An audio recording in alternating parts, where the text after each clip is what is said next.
ভুল চিন্তা আপনার ভিতরে ঢুকে গেল। আপনি ভাবছেন আপনি হাসলে, হাসি দিয়ে কথা বললে অধীনস্থরা আপনাকে লুজ ভাববে, দুর্বল ভাববে, মোটেও নয়। এটা আপনার চিন্তার বৈফল্য, চিন্তার প্রতিবন্ধিতা। নবী মুহাম্মদুর রাসূলুল্লাহ সাল্লাল্লাহু আলাইহি ওয়াসাল্লামের ব্যাপারে সাহাবী বলেন, মা রাআইতু আহাদান আকসারা তাবাসসুমান মিন রাসূলিল্লাহি সাল্লাল্লাহু আলাইহি ওয়াসাল্লাম। আমি বিশ্ব নবীর মতো হাসি দিয়ে কথা বলতে কোনো মানুষকে দেখি নাই। রাসূলুল্লাহর মতো মুস্কি হাসি দিয়ে কথা বলতে কোনো মানুষকে দেখি নাই। একজন সাহাবী বলেছেন, তার নাম এই মুহূর্তে আমার মনে নাই, তিনি বলতেছে, আমি যেদিন থেকে ইসলাম গ্রহণ করেছি আল্লাহর হাবিবের ইন্তেকাল পর্যন্ত যখনই দেখা হয়েছে রাসূল তখনই আমার সাথে হাসি দিয়ে কথা বলেছেন।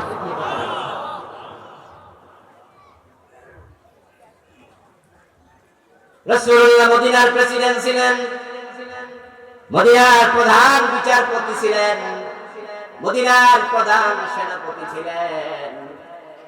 উনি হেসে হেসে কথা বলতেন। তাই বলুন, আর অ্যাডমিনিস্ট্রেশন প্রশাসন লুজ হয়ে গেছে নাকি? সাহাবারা ওনার কথা কি শুনতেন না? আপনি কে বলেছে গোমরা মুখে থাকতে? বরং যে মানুষগুলো হাসতে জানে না, সম্পর্ক ভালো রাখে না, তাদের অধীনস্থরা তার উপর খুশি থাকে না, তার সঙ্গ পেয়ে নিজেকে আনন্দিত ফিল করে না, বরং মনে করে স্যার কখন বাইরব, কখন বাইরব, স্যার গেলেই ভালো।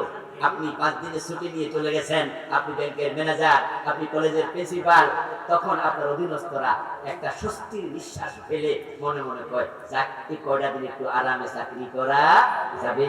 আপনার যদি বিদায় ঘন্টা বেজে যায়, রাষ্ট্রের পক্ষ থেকে আপনাকে ট্রান্সফারের জন্য বলে, তখন অধীনস্থ 20 জন 25 জন যারা ছিল সবাই আপনাকে বিদায় দেওয়ার জন্য অপেক্ষা করবে, কোন দিন যায় গেলেই বাঁচলাম। আপনার চূড়ান্ত প্রস্থান যেদিন হবে, অর্থাৎ আজরাইল যেদিন আপনাকে নিয়ে নেবে, তারা সেদিনও স্বস্তি ফিল করবে। যে বাবা ঘরে ফিরলে তার সন্তানরা খুশি হয় না, যে স্বামী ঘরে ফিরলে তার স্ত্রী খুশি হয় না, ওই বাবা ওই স্বামী মারা গেল সন্তানরা সেদিন খুশি হবে, মরছে ভালো হয়েছে। এই জন্য আপনি ঘরে ফিরবেন প্রেমময় স্বামী হিসাবে, আপনি ঘরে ফিরবেন আপনার সন্তানের বন্ধু হিসাবে, অফিসে থাকবেন কলিগদের শরীর হিসাবে, সবার সাথে হাসি মুখে কথা বলবেন। আপনার বিদায়ে তারা চোখের পানি ছেড়ে কাঁদবে, এমন জীবন তুমি করিও গঠন, মরণে হাসিবে তুমি। অনেকে শেয়ার একটা পাইয়া মনে মনে ভাবে, এই মাদ্রাসার আমি প্রিন্সিপাল, আমি হত্যা কর্তা, এই অফিসে আমি না থাকলে চলবে না, আমি যদি এমডি না থাকি এই ব্যাংক কে চালাবে, অফিস কে চালাবে? তাই সে নিজের সম্পদ বানাইয়া যাচ্ছা তাই ব্যবহার করে। তোমার চোখ বন্ধ হওয়ার পর কি পৃথিবী কি প্রলয় হয়ে যাবে? অফিস কি পানিতে মিশে যাবে?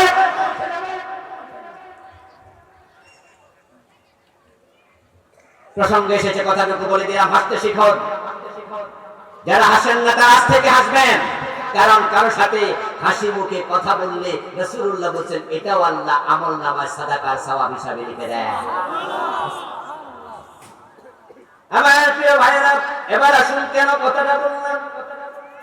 রাবী বলতেছেন রাসূলুল্লাহ সাল্লাল্লাহু আলাইহি ওয়াসাল্লাম স্বাভাবিকত মুস্কি হাসতেন, কিন্তু তোমাকে দুনিয়ার মতো দুনিয়া জায়গা জান্নাতে দিয়ে দিলাম। এই হাদিস যখন সাহাবাদেরকে শোনালেন, আমার রাসূল সেদিন একটু জোরে হাসলেন। ওই হাসির কারণে বিশ্ব নবীর মাড়ির দাঁতও দেখা গেল। জান্নাতের মাঝে আল্লাহ এমন নিয়ামত বানাইছে যেটা আমরা কল্পনা করতে পারবো না। কালান নবী সাল্লাল্লাহু আলাইহি ওয়াসাল্লাম, আদনা আহলিল জান্নাতি মানজিলাতান লাহু ৮০,০০০ খাদিম ওয়া ৭২ যাওজা। সবচেয়ে ছোট জান্নাতি যে হবে, আল্লাহ তার খেদমতের জন্য জান্নাতে খাদেম দেবেন ৮০,০০০।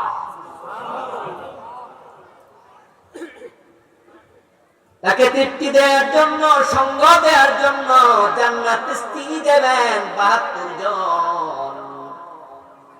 ও রিকশাওয়ালা, ঠেলাওয়ালা, দিন মজুর, কুলি, গরিব ভাই, শোনো, দুনিয়া তোমার কোনো খাদেম ছিল না, এটা আল্লাহ ভালো জানেন। খাদেম আসবে কোত্থেকে?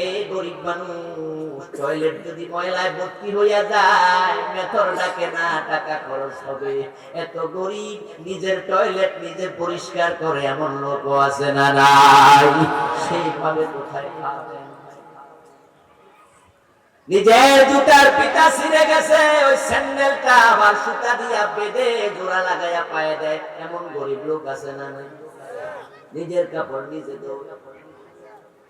আমার বন্ধু ঢাকায় রিক্সা চালায়, সারাদিন পরিশ্রম করে রিক্সাটা বিকাল বেলায় সন্ধ্যা বেলায় রেখে নিজে রান্না করে নিজের খাবার খায়, এমন গরিব মানুষও আছে। খাদেম পাবে কোথায়? ইমানের উপরে থাকো ও গরিব ভাই, হারাম খাইও না, নামাজ কাজা করিও না। তোমার খেদমতের জন্য আল্লাহ তোমার জন্য কমপক্ষে ৮০,০০০ খাদেম দেবে। قال النبي صلى الله عليه وسلم আল্লাহর হাবিব বলেন ওয়াসনাতান ওয়া সাবউনা যাওজান, তোমাকে ৭২ জন হুর দেবে। গরিব মানুষেরা সুন্দরী মেয়ে বিয়ে করতে পারে না, কমই পারে, কারণ যাদের মেয়ে সুন্দরী ওই সুন্দরী মেয়ের বাবা গরিবের কাছে বিয়ে দিতে চায় না।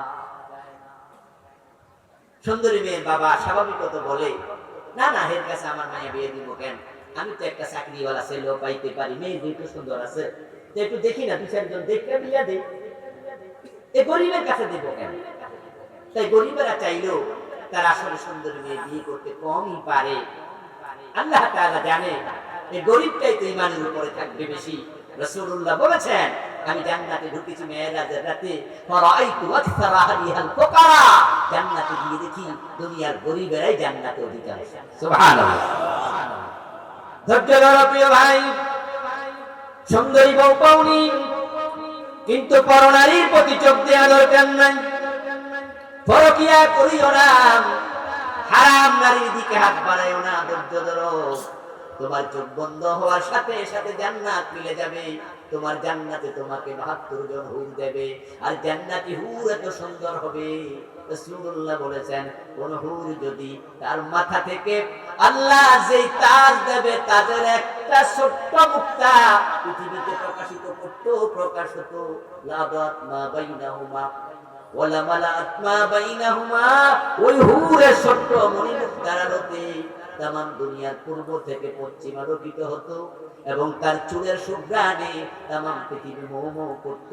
ওই হুরের গায়ে ৭০টা কাপড় থাকবে, তার দেহ এত সুন্দর হবে, ৭০টা কাপড় ব্যাগ করে তার পায়ের নালার সৌন্দর্য বেরিয়ে যাবে। জান্নাতে তুমি ঢুকবা। রাসূলুল্লাহ বলেছেন, ইন্নার রাজুলা ফিল জান্নাহ লা ইয়াত্তাকি ৭০ সানা ক্বাবলা আন ইয়াতাহাওয়ালা, জান্নাতে ঢোকার পরে ফেরেশতা তাকে যখন বসতে দেবেন, সে দিয়ে জান্নাতে সোফার মাঝে বসবে। এত মজার সোফা কোনদিন কেউ দেখে নাই, কোনদিন কেউ বসে নাই। সেই দিক থেকে ওই দিকে ফেরার আগে এক বসাতে ৭০ বছর চলে যাবে। সে তন্ময় হয়ে শুধু তাকাবে আর দেখবে, কোথায় আসলাম, কোথায় বসলাম। এর মাঝে ফাতাতিহি ইমরাতুন ফাতাদরিবু আলা মানকাবিহি, রাসূলুল্লাহ বলেন, এদিক থেকে ওদিকে ফেরার আগে ৭০ বছর চলে গেল, টেরি পায় নাই কেমনে গেল। পিছন থেকে একজন জান্নাতি হুর আসবে, এসে তার কাঁধের মাঝে টাচ করবে, হাত রাখবে। সে তখন পিছনে যখন মুখ ফিরাবে, ফাতুসাল্লিমু আলাইহি, তখন ওই হুর তাকে সালাম দিয়ে বলবে আসসালামু আলাইকুম বলে। সে আশ্চর্য হয়ে তার দিকে তাকাবে, ফায়াকুলু লাহা মান আনতি, ফাতাকুলু আনা মিনাল মাজিদ। সে আশ্চর্য হয়ে তাকাবে, এমন মহিলা তো দুনিয়ায় কোথাও দেখি নাই। তখন ওই মহিলার প্রশ্ন করবে, তুমি কে, কে তোমার পরিচয়? ওই মহিলা বলবে, আমি হলাম তোমার জন্য আল্লাহর পক্ষ থেকে পুরস্কার। সুবহানাল্লাহ বলেন। জাযাম বিমা কানু ইয়ামালুন, ওই যে দুনিয়ায় নেক আমল করেছো আল্লাহর পুরস্কার।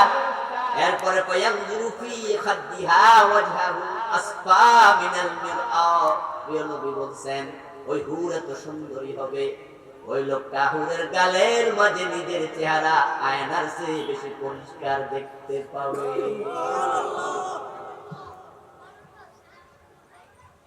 আচ্ছা, দুনিয়াতে যত সুন্দরী মহিলা হোক, কোন মহিলার গালে আমাদের চেহারা দেখা যায়?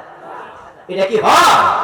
যত সুন্দরী মহিলা হোক না কেন, যদি সুন্দরী মহিলা কাপড় পরিধান করে, তার দেহের সৌন্দর্য কি একটা কাপড় ভেদ করে বের হয়? আল্লাহ সে কি বানাইছে, আল্লাহ। জান্নাতের সাথে মানুষের দুনিয়া কিচ্ছু কল্পনা চলবে না। قال النبي صلى الله عليه وسلم ان في الجنه 100 درجه। ও দুনিয়ার মানুষ, টাকা পয়সার জন্য হারাম খাচ্ছ কেন? কি করবা? একটা বাড়ি বানাবা? টাকা হলে কি করে মানুষ ঢাকায় বাড়ি বানায়? পয়সা আর একটু বেড়ে গেলে হয়তো সিঙ্গাপুরে, মালয়েশিয়া, কানাডা, আমেরিকায় বাড়ি বানায়। আজকের পৃথিবীতে যে যত বড় বাড়ি বানিয়েছে, 100 তলা বাড়ি পৃথিবীর কোনো মানুষের নাই। হ্যাঁ, পৃথিবীতে 100 তলার উপরে বিল্ডিং আছে, বুর্জ। দুবাইতে সবচেয়ে বড় বিল্ডিং পৃথিবী। ওই বুর্জ যে টাওয়ারটা আছে, এটার মালিক কিন্তু একজন ব্যক্তি না, এটা মাল্টিন্যাশনাল কোম্পানি তার মালিক। মালয়েশিয়া আছে টুইন টাওয়ার, এত উঁচু। আমি আজ থেকে আরো 8-10 বছর আগে মালয়েশিয়া গিয়েছিলাম। ওখানে ওই টুইন টাওয়ারের পাশে গিয়ে দাঁড়ালাম, দাঁড়িয়ে সেটার উপরেরটা দেখবো। তো কাছাকাছি দাঁড়ানোর কারণে উপরেরটা আমি দেখতে পাচ্ছি না, চূড়া দেখা যায় না, দূর থেকে দেখা যায়। কাছে যাওয়ার পর আর পাচ্ছি না, এত উঁচু। একজন ভাই আমার সাথে বাঙালি আমার বলল, হুজুর টুপিটা খুললা তারপরে বইয়া, কারণ এত টুপি ঘুরে যায়। টুইন টাওয়ারের মালিক মাল্টিন্যাশনাল কোম্পানি। বাংলাদেশের সবচেয়ে বড় বিল্ডিং আমাদের মতিঝিলে আছে, ওটার মালিক রাষ্ট্র। পৃথিবীর একজনের 100 তলা বিল্ডিং কোথাও নাই। আর রাসূল বলছে, জান্নাতে তোমাকে আল্লাহ যে বিল্ডিং দেবে, প্রাসাদ দেবে, সবচেয়ে ছোটটাই হবে 100 তলা উঁচু। ধৈর্য ধরেন, একটু ধৈর্য ধরেন, একটু ধৈর্য ধরলে জান্নাত মিলবে। পাগল হয়ে গেলে জান্নাত হারিয়ে যাবে। এটা চাই, ওটা চাই, সামনে যা আছে খাবো, সামনে যা আছে পকেটে ঢুকাবো, হালাল হারাম বাঁচবো না, এটা মুমিনের জীবন হতে পারে না। আমার প্রিয় ভাই, হযরত আবু হুরায়রা রাদিয়াল্লাহু তাআলা দাঁড়িয়ে গেলেন। বিশ্বনবী বক্তৃতা শুনে, ইয়া রাসূলুল্লাহ, জান্নাতে 100 তলা বিল্ডিং, মা বাইনা কুল্লি দারাজাতাইনি কামা বাইনা সামাই ওয়াল আরদ। প্রিয় নবীজি বলেন, একটা ফ্লোর এত উঁচু হবে, একটা থেকে আরেকটা উচ্চতা হবে জমিন থেকে আকাশ পরিমাণ। কেমনে কি? قال ابو هريره يا رسول الله وما بناؤها। হে রাসূল, আমি বুঝলাম এত বড় বিল্ডিং আল্লাহ আমাদের জন্য বানাইছে, আমি জানতে চাই আল্লাহ কি দিয়ে বানাইছে। রাসূলুল্লাহ জবাব দেন, লাবানাতুম মিন যাহাবিন ওয়া লাবানাতুম মিন ফিদ্দাতিন। আবু হুরায়রা শোনো, জান্নাতের একটা ইট হবে স্বর্ণের, আর একটা হবে রূপার তৈরি। পৃথিবীতে স্বর্ণের তৈরি কারো বিল্ডিং আছে না? এটা হয় না পৃথিবীর কারণে। শুধুমাত্র স্বর্ণের তৈরি, রূপের তৈরি ইট নয়। وملاتها المسك الأزفر وتربتها الزعفران وحسبه واللؤلؤ والياقوت। আমার রাসূল বলতেছেন, শোনো, ওই বিল্ডিং বানানোর জন্য ইট হবে, ইটের সাথে সিমেন্ট লাগবে, বালি লাগবে, পানি লাগবে। সেখানে যে বালিগুলা হবে, বালিগুলো হবে জাফরান। যে কংক্রিট ব্যবহার করা হবে, সেগুলো হবে ইয়াকুত পাথর। এগুলোর মিশ্রণের জন্য যে পানি দেয়া হবে, সেটা হবে মিশকে আম্বার। জান্নাতের ওয়াল থেকে চিরদিন শুধু মিশকের সুগন্ধ বের হতে থাকবে। জান্নাতান মিন যাহাবিন ওয়া আনিয়াতুহুমা ওয়া মা ফীহিমা ওয়া মিন ফিদ্দাতিন আনিয়াতুহুমা ওয়া মা ফীহিমা। আমার রাসূল বলতেছে, এবার শোনো, এমন জান্নাত আল্লাহ তোমাকে দেবে, ওই জান্নাতের শুধু আর স্বর্ণের নয়, এর ভিতরে গটি বাটি পান পাত্র যা আছে, সোফা আছে, খাট আছে, চেয়ার আছে, পান পাত্র আছে, সব হবে স্বর্ণের তৈরি, সব হবে রূপার তৈরি। মাফিল জান্নাতি মিন শাজারাতিন ইল্লা ওয়াসাকুহা মিন যাহাবিন, জান্নাতে গাছগাছালি হবে, ওই গাছগুলোর কাণ্ড ডালপালাও হবে স্বর্ণের তৈরি।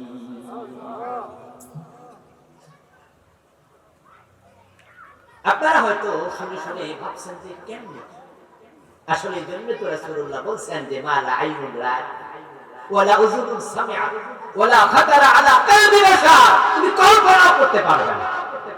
কল্পনা, প্রিয় নবী বলছেন সবচেয়ে ছোট জান্নাতি যে হবে, এই ছোট শব্দ আদনা আহলি জান্নাতি মানজিলা, এই শব্দ দিয়া রাসূল বুঝাচ্ছেন আসলে জান্নাতি তো আস্তে এক হবে না। রাসূলুল্লাহ ফেরদাউসে থাকবেন, আবু বকর ফেরদাউসে থাকবে, ওমর ফারুকও থাকবে। রাসূলের ক্লাস ফেরদাউসের, ওমরেরটা কি মিল হবে? কথা বলে না। ওমরের ফেরদাউস আবু বকরের ফেরদাউস কি এক হবে? বরং আল্লাহর হাবিব বলছে জান্নাতীদের মর্তবার মাঝে পার্থক্য এমন হবে, উঁচু মানের জান্নাতি এবং নিচু মানের জান্নাতি ব্যবধান এতটা হবে, উচ্চতা তোমরা দুনিয়া থেকে আকাশের নক্ষত্র এবং দূরে দেখতে পাও, উপরে জান্নাতীরা উচ্চ মর্তবা এতটা উপরে থাকবে।